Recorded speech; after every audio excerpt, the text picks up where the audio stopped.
Hello everyone, welcome back to our channel commerce corner. जैसा कि आपको पता है, हम कर रहे हैं अकाउंटेंसी का रिवीजन। उसमें हमने पार्ट बी शुरू कर रखा है और उसमें पहला जो चैप्टर है फाइनेंशियल स्टेटमेंट ऑफ कंपनीज, वो हमने शुरू कर रखा है। फाइनेंशियल स्टेटमेंट ऑफ कंपनी में हमारे जो दो मेन स्टेटमेंट होंगे, balance sheet and statement of profit and loss. Final exam में इन दो स्टेटमेंट से रिलेटेड क्वेश्चंस पूछे जाएंगे, जिसमें बैलेंस शीट जो है, जो कंपनी एक्ट शेड्यूल 3 के पार्ट 1 में पूछा जाता है, वो हमने कल वाली क्लास में कर लिया है। और आज हम करेंगे statement of profit and loss, किस तरीके से तैयार किया जाता है। Statement of profit and loss, sole proprietorship में प्रॉफिट एंड लॉस अकाउंट की तरह ही कंपनी में क्या तैयार किया जाएगा, statement of profit and loss तैयार किया जाएगा। आप याद कीजिए, क्लास 11th में हमने सोल प्रोप्राइटरशिप के लिए, जब इंडिविजुअल कोई पर्सन हमारा बिजनेस कर रहा था, उसके लिए हमने जब अकाउंट तैयार किए थे, तो profit and loss account and balance sheet तैयार किए थे। प्रॉफिट एंड लॉस अकाउंट जब हम तैयार कर रहे थे, तो उसमें हम क्या कर रहे थे, वही हॉरिजॉन्टल, जैसे कल वाली क्लास में हमने सीखा कि बैलेंस शीट जो है वो वर्टिकल फॉर्म में बनाएगी कंपनी। जो कंपनी एक्ट 2013 है, उसके शेड्यूल 3 के अकॉर्डिंग जो स्टेटमेंट तैयार होंगे, वो हम वर्टिकल फॉर्म में तैयार कर रहे हैं। लेकिन इंडिविजुअल के लिए क्लास 11th में हम पढ़ रहे थे, वो किस फॉर्म में पढ़ रहे थे, हॉरिजॉन्टल में पढ़ रहे थे। जैसे हमने बैलेंस शीट के बारे में बात की, वैसे ही प्रॉफिट एंड लॉस को भी हम हॉरिजॉन्टल वे में तैयार करते थे। क्या करते थे हम, हमारे पार्टिकुलर्स मीन्स जो भी एक्सपेंसेस जो थे वो डेबिट साइड में लिख रहे थे, यहाँ फिर इसकी अमाउंट लिख रहे थे। उसके बाद हमारी जो भी इनकम होगी, इधर हॉरिजॉन्टल वे में ही लिख रहे थे और यहाँ इनकम की अमाउंट लिख रहे थे। और जो प्रॉफिट एंड लॉस अकाउंट तैयार कर रहे थे, उसमें हम कुछ पोर्शन पहले ट्रेडिंग का करते थे। ट्रेडिंग का करने का मतलब क्या है कि कोई पिछले साल का कोई स्टॉक बच गया, वो भी हम यहाँ लिख रहे थे। और जो परचेज हमने स्टॉक किया है, वो लिख रहे थे ट्रेडिंग के पोर्शन में। और सेल जो हमने की है, वो सेल लिख रहे थे।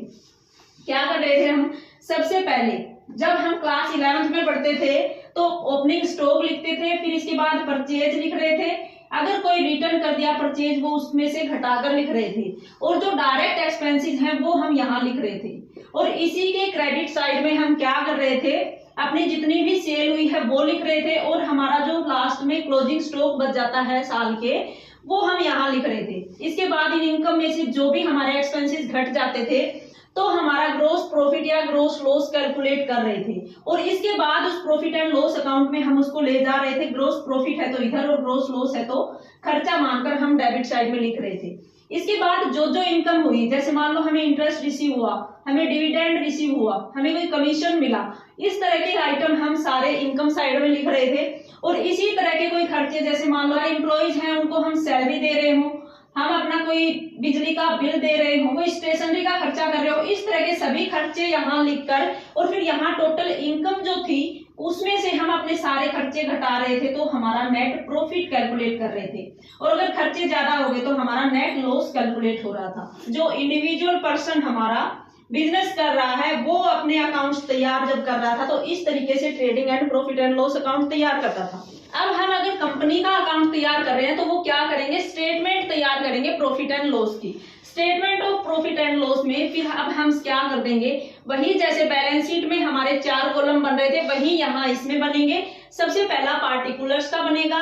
इसके बाद हम जो क्या कह रहे थे कि नोट नंबर लिख देंगे। हम हर एक चीज को इस स्टेटमेंट में नहीं दिखाएंगे, बल्कि वर्किंग नोट तैयार करेंगे। और वर्किंग नोट में जो लास्ट बैलेंस जो होगा हमारा, उस अमाउंट को यहाँ पार्टिकुलर्स में लिख देंगे।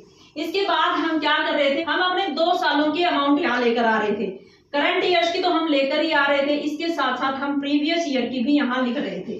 बैलेंस शीट में जैसे कंपैरिजन कर रहे थे, उसी तरीके से हम यहाँ statement of profit and loss में भी दोनों सालों की अमाउंट्स को लिखेंगे। जैसे हमारा सोल प्रोप्राइटरशिप का था कि हम यहाँ सेल लिख रहे थे सबसे पहले क्रेडिट साइड में, इनकम साइड में। ये हमारा हॉरिजॉन्टल वे है। कंपनी एक्ट का शेड्यूल 3 हमें ये कह रहा है कि अब जो कंपनी के स्टेटमेंट होंगे, वो हमारे वर्टिकल फॉर्म में होंगे। तो वर्टिकल फॉर्म में होंगे तो पहले हम क्या करते हैं, जो हमारी इनकम है उसको पहले लिख लेते हैं। इनकम अगर पहले लिखोगे, तो सबसे पहले देखो सोल प्रोप्राइटरशिप का था, वो हमें सबसे पहले सेल लिख रहा था इनकम साइड में। हम इस सेल को यहाँ सेल नाम नहीं देंगे, बल्कि क्या लिख देंगे, रिवेन्यू फ्रॉम ऑपरेशन लिख देंगे। रिवेन्यू फ्रॉम ऑपरेशंस का क्या मतलब है कि जो आपका मेन ऑपरेशन है उस ऑपरेशन से, उस काम से जो आपके पास पैसा आ रहा है वो लिख दो। तो मेन काम हमारा क्या होगा, या तो हम ट्रेडिंग कर रहे हैं, सामान हम होलसेलर से खरीद के लेके आ रहे हैं और एक रिटेलर की तरह हम सामान अपने कस्टमर को आगे बेच रहे हैं, या फिर हम अपना प्रोड्यूस करेंगे। हम जिस तरीके का बिजनेस कर रहे हैं उससे जो जो पैसा आ रहा है मीन्स किससे आएगा, सेल से ही आएगा। अगर हम कोई ट्रेडिंग कर रहे हैं, हम कोई ऐसा बिजनेस कर रहे हैं जिसमें सामान पीछे थोक विक्रेता से खरीदकर सामान बेचने से पैसा कमा रहे हैं, तो सामान जो खरीद कर लाओगे वो बेचने के मकसद से लाओगे और जो बिक्री होगी उसी से हमारी रिवेन्यू होगी। तो रिवेन्यू फ्रॉम ऑपरेशंस का वही मतलब है कि सेल जो हमारी, यहाँ हम इंडिविजुअल में सेल लिख रहे थे, वहां हम सेल का नाम ना लिखकर क्या कर रहे हैं, रिवेन्यू फ्रॉम ऑपरेशन कर रहे हैं। सेल में से सेल रिटर्न घटाने के बाद जो हमारी नेट सेल बचेगी उसको हम क्या नाम देंगे, रिवेन्यू फ्रॉम ऑपरेशन देंगे। हमें नाम रिवेन्यू फ्रॉम ऑपरेशन लिखना है, लेकिन आपको याद रखना है कि रिवेन्यू फ्रॉम ऑपरेशन में हम नेट सेल को ही शामिल करते हैं। ये हम नंबर डालते हैं कि रिवेन्यू फ्रॉम ऑपरेशन हमारा 1 नंबर हो जाएगा। 2 नंबर पर हम क्या लिखेंगे, अदर इनकम लिख देंगे। अदर इनकम का क्या मतलब हो गया कि जो हमारी सेल से हमारी जितनी इनकम हुई है वो तो रिवेन्यू फ्रॉम ऑपरेशन में आएगा। उसके अलावा जैसे हम यहाँ बात कर रहे थे ना कि कोई इंटरेस्ट भी हम रिसीव कर सकते हैं, कोई कमीशन भी रिसीव कर सकते हैं, डिविडेंड रिसीव कर सकते हैं, तो ये सारी इनकम हमारी अदर इनकम में आ जाएंगी। इस तरह की कोई भी इनकम होगी और वो अदर इनकम जैसे यहाँ लिख रखी है वो हमने अब क्या कर दिया है, नोट नंबर डालना शुरू कर दिया है। यहाँ तो हम हर एक आइटम को इसी अकाउंट्स में तैयार कर रहे थे, लेकिन कंपनी के लिए स्टेटमेंट तैयार कर रहे हो तो आप हर एक आइटम्स को यहाँ मत दिखाइए, बल्कि अदर इनकम जो मेन हेड हमने बना लिया इसमें क्या क्या शामिल करते हो। अगर आपके क्वेश्चन में इंटरेस्ट आया है, कमीशन आया है, तो उसका आप वर्किंग नोट बनाकर दिखाओगे कि आप अदर इनकम जो हेड बना रहे हो उसमें आप क्या क्या शामिल कर रहे हो। कोई इंटरेस्ट है, कोई कमीशन है, कोई भी आपके पास एक्स्ट्रा जो सेल से अलग कोई भी इनकम है उसको आप यहाँ दिखाओगे। जो जो तुम्हारे पास इनकम के तौर पर पैसा आया है उस सभी को टोटल करके अदर इनकम का जो टोटल आएगा वो आप यहाँ लिख दोगे। और ये जो वर्किंग नोट, जैसे जिस नंबर पर पहला जो वर्किंग नोट है आप इसी का बना रहे हो तो 1 नंबर लिख दो और यहाँ आप 1 नंबर लिख दोगे नोट नंबर में। इसके बाद जो थर्ड है हमारा वो क्या हो जाएगा, सेल से भी कुछ इनकम हुई हमारी, इसके अलावा और जो भी इनकम हुई हमारी इन सभी को टोटल कर दो आप, टोटल इनकम हो जाएगा आपका 3rd नंबर पर। इसको हम क्या कहते हैं, 1 नंबर और 2 नंबर दोनों को अगर टोटल कर लेते हैं तो हमारी क्या निकल आएगी, टोटल इनकम निकल आएगी। पहले हमारा जो सोल प्रोप्राइटरशिप में करते थे वो क्रेडिट साइड का जितना भी इनकम का पोर्शन था वो हमने यहाँ लिख लिया। 1, 2 और 3 नंबर में हमने क्या कर लिया, जो हमारा ट्रेडिंग में होता था वो रिवेन्यू फ्रॉम ऑपरेशंस में कर लिया, और फिर ग्रोस प्रॉफिट में और आइटम्स हम जो ऐड कर रहे थे इनकम वाले उसको हमने अदर इनकम में ऐड कर लिया। इस साइड का जो भी टोटल बनता है वो हमारा 3rd कॉलम में हो जाता है टोटल इनकम। इसके बाद आप क्या करोगे, ये जो इस साइड हमने एक्सपेंसेस लिख रखे हैं ना वो अब हम यहाँ लिखना शुरू कर देंगे। अब हमारा 4th नंबर क्या हो जाएगा, 4th नंबर में हम अपने सारे एक्सपेंसेस लिखेंगे और इन एक्सपेंसेस के सब हेड जब बनाना शुरू करोगे आप, 4th नंबर के सब हेड जब बनाना शुरू करोगे, पहला जो खर्चा है वो किस चीज का हो जाएगा, कॉस्ट ऑफ मटेरियल कंज्यूम्ड हो जाएगा। Cost of material consume, cost of material consume का क्या मतलब है कि जैसे आप मैन्युफैक्चरिंग का काम खुद कर रहे हो, प्रोडक्शन का काम आप खुद कर रहे हो, तो उस प्रोडक्ट को तैयार करने में जो भी खर्चे आप डायरेक्ट एक्सपेंसेस जो हम ट्रेडिंग अकाउंट में लिख रहे थे कि कोई मैन्युफैक्चरिंग का, कोई प्रोडक्शन का, कोई फैक्ट्री का खर्चा जो भी था हम कहाँ लिख रहे थे, ट्रेडिंग में लिख रहे थे। अगर हम प्रोडक्शन का काम कर रहे हैं, हमारी कंपनी ही प्रोड्यूस कर रही है प्रोडक्ट को, तो उस प्रोडक्शन को तैयार करने में हमारे जो खर्चे हो रहे हैं, जो ट्रेडिंग अकाउंट में, जो सोल प्रोप्राइटरशिप में आप ट्रेडिंग अकाउंट में डायरेक्ट एक्सपेंसेस लिख रहे थे, परचेज को छोड़कर जो सारे खर्चे हम ट्रेडिंग अकाउंट में दिखा रहे थे वो आप यहाँ लिख दो, अब कॉस्ट ऑफ मटेरियल कंज्यूम में लिख दो। इसके बाद इसका दूसरा जो सब हेड बनेगा वो क्या बनेगा, purchase of stock in trade. Purchase of stock in trade का क्या मतलब है कि ये जो कॉस्ट आई है वो तो आपकी आई है अगर आप खुद प्रोड्यूस कर रहे हो, खुद मैन्युफैक्चरिंग का काम कर रहे हो, उस टाइम उसकी जो कॉस्ट आई है वो यहाँ लिख रहे हो। लेकिन अगर आप बना बनाया सामान खरीद कर बेच रहे हो तो उस पर जो खर्चा आया, उसको परचेज करने में जो खर्चा आया वो स्टॉक इन ट्रेड हो जाएगा। इसके बाद जो 3rd हमारा सब हेड होता है इसमें वो होता है चेंज इन इन्वेंट्रीज। इन्वेंट्रीज हमने कल बैलेंस शीट बनाते समय भी बात की थी। इन्वेंट्री क्या होता है, हमारा जो भी लास्ट डे को स्टॉक बच जाता है वो हमारा इन्वेंट्री होता है। और इन्वेंट्रीज में हम क्या शामिल करते हैं, 3 तरह की इन्वेंट्री शामिल करते हैं।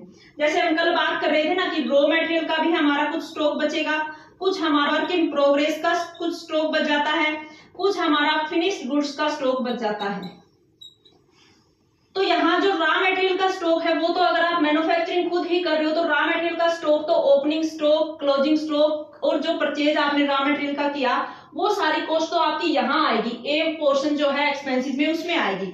लेकिन इस रॉ मटेरियल को तो आप यहाँ ले जाओगे, लेकिन वर्क इन प्रोग्रेस का हो या फिनिश्ड गुड्स का हो वो आप चेंज इन इन्वेंटरीज में लिख दोगे। या फिर जो स्टॉक इन ट्रेड है, जो सामान आप परचेज कर रहे थे, जो आप प्रोडक्शन कंपनी से परचेज करके लेकर आए थे, उस सामान में से अगर कुछ स्टॉक बच जाता है वो भी हमारा चेंज इन इन्वेंटरी में आएगा।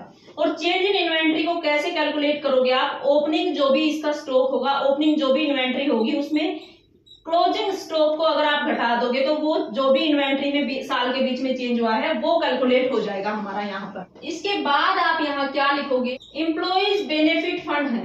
हमारे जो एम्प्लॉय कंपनी में काम कर रहे हैं उनको किसी भी तरह का आप बेनिफिट दे रहे हो, एम्प्लॉइज बेनिफिट एक्सपेंसेस, इसमें आप वो लिख दोगे। जैसे हम पीछे प्रॉफिट एंड लॉस अकाउंट बना रहे थे, सैलरी दे रहे थे, अपने वर्कर्स को दे रहे थे, वेज दे रहे थे और किसी तरह का कोई बोनस उनको दे रहे हैं, तो वो आइटम जो हमें वर्कर्स को, अपने एम्प्लॉइज को पे कर रहे हैं, वो सारे एक्सपेंसेस आप एम्प्लॉइज बेनिफिट एक्सपेंसेस एक हमने हेड बना दिया, इसमें आप शामिल कर दोगे। इसके बाद अगला एक्सपेंस फाइनेंस कॉस्ट हो जाएगा। फाइनेंस कॉस्ट का मतलब क्या है कि जैसे हमने कहां से फाइनेंस जो कैपिटल है वो कहां से इकट्ठा की है, हमने किसी बैंक से लोन लिया है या हमने मार्केट में डिबेंचर इश्यू किए हैं, किस तरीके से हमने फाइनेंस इकट्ठा किया है। और उस फाइनेंस को इकट्ठा करने में, जैसे आपने बैंक से लोन लिया है तो बैंक से लोन लेने की कॉस्ट क्या होगी, एक तो उस लोन पर आप हर महीने आप इंटरेस्ट पे करते जाओगे, वो इसकी कॉस्ट हो जाएगी। एक आपने शुरू में जब बैंक लोन के लिए अप्लाई किया था तो जो भी फाइल तैयार करने पे आपको खर्चा हुआ होगा वो फाइल वगैरह का खर्चा भी आप फाइनेंस कॉस्ट में शामिल करोगे। इसके बाद और हम इसमें क्या शामिल करेंगे, डेप्रिसिएशन एंड अमोर्टाइजेशन को शामिल करेंगे।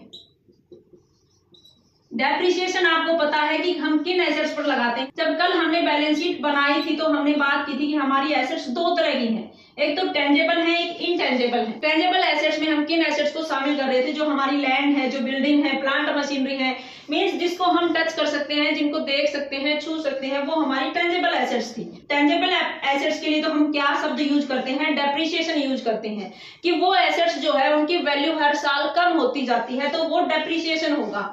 और जो हमारी इनटेंजेबल एसेट्स थी, जैसे गुडविल है, पेटेंट है, कॉपीराइट है, कि कोई कॉपीराइट हम ले रहे हैं, पेटेंट ले रहे हैं तो वो कुछ जैसे टाइम पीरियड के लिए है, वो जो हमारा जैसे 5 साल के लिए, 10 साल के लिए है, तो हर साल उसकी जो वैल्यू जो कम होती जा रही है उसको हम डेप्रिसिएशन की बजाय अमोर्टाइजेशन नाम देते हैं। तो डेप्रिसिएशन एंड अमोर्टाइजेशन जो पिछले साल आपने बनाया उसको, उसमें हम एक्सपेंसेस में लिख रहे थे प्रॉफिट एंड लॉस में, वही डेप्रिसिएशन और अमोर्टाइजेशन अब यहाँ लिख रहे हो आप, इसकी अलग हेडिंग बना दी हमने, डेप्रिसिएशन एंड अमोर्टाइजेशन। इसके बाद इसका सारा जो हेड होगा वो क्या होगा एक्सपेंसेस का, ये सारे आपने लिख दिए। इसके बाद भी कोई खर्चा रह रहा है तो आप क्या कर दो, जैसे यहाँ अदर इनकम कर रहे थे वहां यहाँ हम क्या कर दें, अदर एक्सपेंसेस कर देंगे। अदर एक्सपेंसेस के बाद फिर हम क्या कर, जो चौथा हमारा कॉलम शुरू हुआ था एक्सपेंसेस का, इसके जो सब पार्ट हमने बना लिए 7, इन सभी 7 पार्ट्स का आप टोटल कर दीजिए और वो फिर हमारा क्या हो जाएगा, टोटल एक्सपेंसेस हो जाएगा। वही है पिछले साल की तरह ही है कि हमने सिर्फ वर्टिकल फॉर्म दिया है, सभी इनकम को हमने यहाँ पहले लिख लिया और सभी एक्सपेंसेस को अब हमने अलग अलग हेड बनाकर यहाँ लिख लिया। इन सभी को हमने जब टोटल किया तो वो टोटल एक्सपेंसेस, और यहाँ जब हमने फर्स्ट और सेकंड को टोटल किया तो वो टोटल इनकम आ गया था। अब प्रॉफिट कैलकुलेट करने के लिए पिछले साल भी आप यही कर रहे थे कि सारी जो इनकम है उनमें से सारे एक्सपेंसेस घटाओगे तो नेट प्रॉफिट निकल आएगा। ऐसे ही यहाँ होगा कि हमारा क्या होगा, 4 के बाद 5th जो कॉलम होगा हमारा वो क्या बन जाएगा, टोटल इनकम में से जब टोटल एक्सपेंसेस को घटा देंगे, मींस 3rd जो हमारा आइटम्स है उसमें से अगर 4th को हम घटा रहे हैं तो वो हमारा क्या हो जाएगा, प्रॉफिट हो जाएगा। और ये प्रॉफिट कौन सा है, हमने अभी तक टैक्स पे नहीं किया है। हम प्रॉफिट एंड लॉस में लास्ट में जो प्रॉफिट कैलकुलेट हो रहा था उस पर टैक्स भी पे कर रहे थे, वही काम इसमें कर रहे हैं कि प्रॉफिट बिफोर टैक्स है अभी तक हमारा, क्योंकि इसमें हमने कहीं भी टैक्स नहीं घटाया है। तो टोटल इनकम जो है 3rd कॉलम जो है उसमें से अगर आप 4th को घटा देते हो क्या बच जाएगा, हमारा प्रॉफिट बिफोर टैक्स बच जाएगा। इसके बाद इस प्रॉफिट बिफोर टैक्स में आप जो टैक्स है, मान लो यहाँ हमारा 1 लाख प्रॉफिट आ जाता है, सभी एक्सपेंसेस हमारी टोटल इनकम में से सभी एक्सपेंसेस घटाने के बाद मान लो हमारा 1 लाख प्रॉफिट आ गया। अब इस पर ये कह रहा है कि 30% हमें टैक्स भी देना है, तो यहाँ इसका 1 लाख का 30% जो 30,000 टैक्स हो जाता है, वो नेक्स्ट कॉलम जो आएगा साथ में, उसमें हम क्या कर देंगे, प्रॉफिट किसके बाद कर देंगे, हम प्रॉफिट हमारा अब ये फाइनल जो है आफ्टर टैक्स आ जाएगा। इस तरीके से हमने अभी जो फॉर्मेट किया उसमें मेन एक बार दोबारा रिवाइज करते हैं हम। सबसे पहले तो हम क्या लिखेंगे, रिवेन्यू फ्रॉम ऑपरेशंस लिखेंगे। इसके बाद दूसरा जो मेन हेड था उसमें हमने क्या किया, अदर इनकम को हम यहाँ शामिल कर लेंगे। इसके बाद तीसरा हमने क्या किया, थर्ड नंबर पर हमने क्या, फर्स्ट एंड सेकंड दोनों को ऐड कर दिया, मीन्स हमने टोटल इनकम कैलकुलेट कर लिया। फर्स्ट और सेकंड जब दोनों को आपने टोटल किया तो टोटल इनकम निकल जाएगी। उसके बाद हमने फोर्थ नंबर में हमने क्या किया, सभी एक्सपेंसेस को शामिल कर लिया। इन एक्सपेंसेस में हमने जो अभी सब हेड बनाए साथ, उन सभी 7 हेड को हमने इस एक्सपेंसेस में शामिल किया। उन सभी 7 का टोटल करने के बाद हमने क्या किया, टोटल एक्सपेंसेस कैलकुलेट कर लिया। टोटल एक्सपेंसेस कैलकुलेट करने के बाद हमने 5th नंबर पर क्या किया, टोटल इनकम में से जब टोटल एक्सपेंसेस को घटा दिया तो हमारे पास क्या कैलकुलेट हुआ, हमारा प्रॉफिट कैलकुलेट हुआ। लेकिन ये प्रॉफिट कैसा कैलकुलेट हुआ, हमारे पास बिफोर टैक्स कैलकुलेट हुआ। इसके बाद इस प्रॉफिट बिफोर टैक्स में से अगर हम टैक्स घटा देते हैं 6th नंबर पर, जो भी हमारा यहाँ प्रॉफिट निकलेगा उसी पर जो रेट दे रखा होगा टैक्स का, उस परसेंटेज से हम उसमें से टैक्स घटाएंगे। और इस टैक्स को घटाने के बाद जो लास्ट पॉइंट होगा हमारा वो क्या होगा, 5th जो है हमारा हेडिंग, उसमें से अगर 6 को घटा देंगे, मीन्स प्रॉफिट बिफोर टैक्स में से अगर टैक्स को घटा देते हो आप, तो क्या हमारा कैलकुलेट होगा, प्रॉफिट आफ्टर टैक्स कैलकुलेट हो। ये हमारा एक तरीके से क्या बन रहा है, statement of profit and loss हमारा इस तरीके से तैयार हो रहा है। हमारी थर्ड बुक का ये जो पहला चैप्टर है, इसमें इन्हीं 2 स्टेटमेंट से हमसे क्वेश्चन पूछे जाएंगे। हमारे सिलेबस में यही 2 चीजें हैं, एक तो बैलेंस शीट हम किस तरीके से तैयार करेंगे, और एक हमने जो अभी आज की क्लास में किया है statement of profit and loss, जो हमने किस तरीके से तैयार किया है। और ये भी हमसे पूरा बैलेंस शीट या पूरा statement of profit and loss बनवाएंगे नहीं हमसे एग्जाम में, बल्कि क्या करेंगे, इन्हीं में से, जैसे मान लो हमने अभी पढ़ा था कि अदर इनकम में हम क्या शामिल करते हैं, कोई कमीशन रिसीव हो रहा है हम अदर इनकम में लिखेंगे, कोई इंटरेस्ट हमें रिसीव हो रहा है वो हम अदर इनकम में लिखेंगे। तो आपसे क्वेश्चन में यही पूछा जाएगा कि इंटरेस्ट अगर आप रिसीव कर रहे हो तो आप इसको कहाँ लिखोगे, इंटरेस्ट रिसीव कर रहे हो तो आप जो मेन हेड है अदर इनकम का उसमें लिख दोगे। इसके अलावा मान लो आपसे एक्सपेंसेस का कोई भी एक, जैसे अपने एम्प्लॉइज हैं उनको हम सैलरी दे रहे हैं, तो ये सैलरी कहाँ लिख रहे हो आप, हमारा जो एक्सपेंसेस जो 4th हेड है उस एक्सपेंसेस में हम एम्प्लॉइज बेनिफिट एक्सपेंसेस में लिख रहे थे। तो हमारा सैलरी पूछ लिया, कमीशन रिसीव पूछ लिया, इंटरेस्ट रिसीव पूछ लिया, कोई और हमसे खर्चा पूछ लिया, तो वो सिर्फ ये पूछेगा कि इस खर्चे को आप किस हेड में दिखाओगे। इस तरीके के क्वेश्चन पूछे जाते हैं। जो प्रोडक्शन के खर्चे हैं, डायरेक्ट खर्चे हैं, फैक्ट्री रेंट आपसे पूछ लिया कि कहाँ लिखोगे, तो फैक्ट्री रेंट हमारा कौन सा होगा। जो एक्सपेंसेस हैं उनमें सबसे पहले हम जो कर रहे थे प्रोडक्शन वाला, कॉस्ट ऑफ मटेरियल कंज्यूम लिख रहे थे, उसमें लिखोगे तो आप लिख सकते हो कि कॉस्ट ऑफ मटेरियल कंज्यूम का एक पार्ट होगा और इसका मेन हेड जो है एक्सपेंसेस होगा।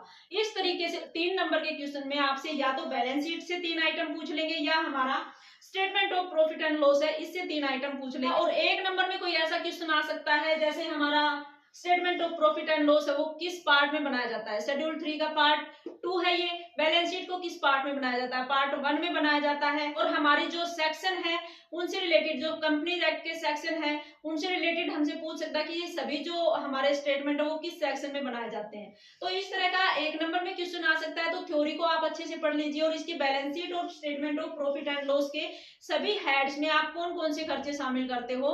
अपनी बैलेंस शीट में हम लायबिलिटीज और एसेट्स में हम किस हेड में कौन सी लायबिलिटीज को शामिल करते हैं, कौन सी एसेट्स को शामिल करते हैं, ये आप अच्छे से याद कर लीजिए। ये हमारा चैप्टर जो होगा वो 3 मिनिमम है और 4 मैक्सिमम नंबर। आपको मैक्सिमम 4 नंबर का ये चैप्टर होगा और करना कुछ नहीं है, सिर्फ बैलेंस शीट और प्रॉफिट एंड लॉस की स्टेटमेंट है, उसका फॉर्मेट आप अच्छे से याद कर लीजिए। आज के लिए इतना ही, मिलते हैं नेक्स्ट वीडियो में, तब तक के लिए bye bye, thank you, have a nice day.